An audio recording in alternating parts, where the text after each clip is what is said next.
Sako-sakong umano'y shabu ang na-recover ng PDEA sa karagatan ng Zambales sa tulong ng mga lokal na mangingisda sa lugar.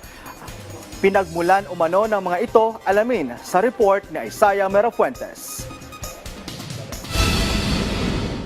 Sako-sakong pinaghinala ang shabu ang na-recover ng Philippine Drug Enforcement Agency.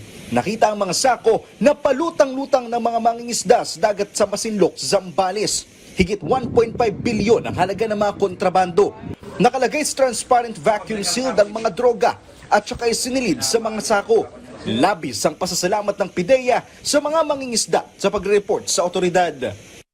Papasalamat ko ang PDEA sa kanila dahil yung kanilang vigilance at saka yung kanilang responsiveness sa pagbalik, hindi sa pagbalik, kumbaga yung pagbigay ng mga droga doon sa mga otoridad.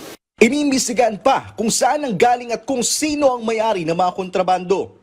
Yung mga natagpuan sa may Masinloc, yung mga droga na nakuha doon, sila po ay undergoing quantitative and qualitative analysis sa ating laboratorio para ma-determine yung quality ng nakuhang droga at saka ma-determine din natin yung exact weight.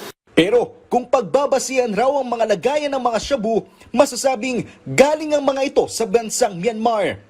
Aminado ang PDEA na nagagamit ang mga katubigan ng bansa para mag-transport ng droga. Kaya isa sa mga pinapalakas ng PDEA ay ang pagbabantay dagat para mapigilan ang mga ganitong gawain. Sa naging press briefing sa Malacanang, nangako ang Philippine National Police na magbibigay sila ng incentive sa 10 mangingisda na nag-surrender ng shabu. Ako po mismo ang nag-utos sa ating provincial director po ng Bataan at Zambales po at nakikipag-usap na po sila ngayon sa kanilang mga governor para mabigyan nga po ng insentibo. Ito mga kababayan po natin, lalong-lalo na po yung ating mga mangingisda na kusang nag-surrender po nitong mga illegal drugs. Isaiah Merafuentes para sa Pambansang TV sa Bagong Pilipinas.